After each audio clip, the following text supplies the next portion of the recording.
Ayan, hindi lang gulay ang nabubulok, pati raw ugali pag hindi natin inayos ang ating sarili. Siya raw mismo ang nakasaksi sa masamang ugali ni Marivic at sa away nila ni Bebe. Sel, humarap ka na!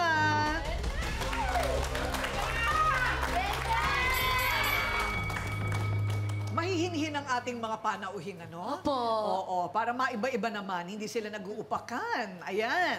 Sel, ano naman itong video na sinasabi na meron ka? Anong meron sa video na yon? Talaga po kasi masama ang ugali niyan eh. Nagtitinda rin Hindi mo ko kilala, hindi mo ko kilala. Totoo naman Paano mo ko nakakilala? Ikaw nga ako, nagtitinda ka lang din doon.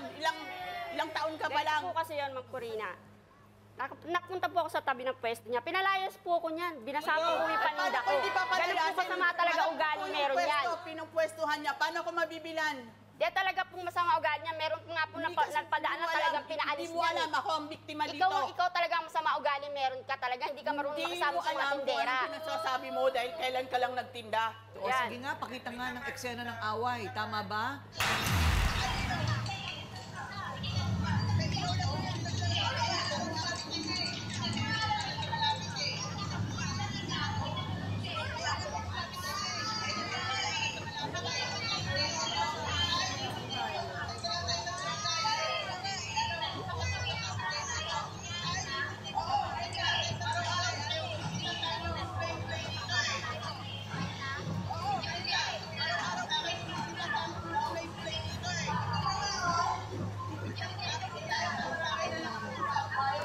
Ayun.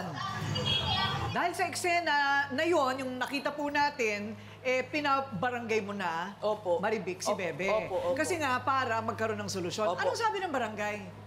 Naayusin na lang daw po namin kasi kami lang naman yung magkakasama doon. Ang kaso lang po, sinugod niya po ulit ako nung hapon. Ate Marivic, di ba sabi niya pinaalis mo siya? Siya po yung pinaalis ko doon sa Sel. tapat ko. Di ba inaano ka niya na pati siya nadamay? Opo. Eh kung nakalipat ka naman pala ate, bakit kayong dalawa ni Bebe, kung may problema kay Marivic, baka pwedeng lipat na lang, iwas gulo na lang, kaysa nagkakaganito kayo? Hindi po. Kasi nung pinaalis niya po ako, may time po na may bumibili sa akin. Kala niya nakarangan ko yung tinda niya. Actual na may Ginagawa bumibili. yun. Pag wala na yung bantay, tsaka siya naglalagay dun sa tapat ko. Ganito, tapat ko, tapos lalagyan Parang na ng kariton. nananadya. Opo. Ganon, ninasadya. Kaya yun naman pala ate, Sel, magdadamdam talaga. Eto naman. Para sa kanya, maayos na tindera si Marivic. Hindi nanlalamang, hindi nandadaya. Wilma, humarap ka na.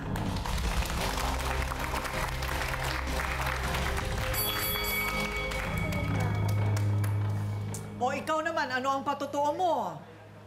Si Ate Marivic po, parang kapatid ko na po yan. Mabait po yan. At siya po yung bumubuhay sa pamilya, sa nanay niya.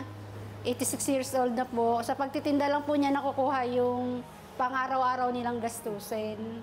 Ate Wilma, so masasabi niyo po na established na po si Ate Marivic sa kanyang mga suki, sa lugar ninyo na maayos po Opo. siyang Maayos naman maayos po. po siyang Kaya lang seller. po yan, dalawa lang po yan. Siguro po, nainggit po sa kay Ate Marivic kasi... Talaga ba? Talaga ba? Pero naman talaga kayo. Mabait po yan. Mabait po ano po yan sa Ate Marivic.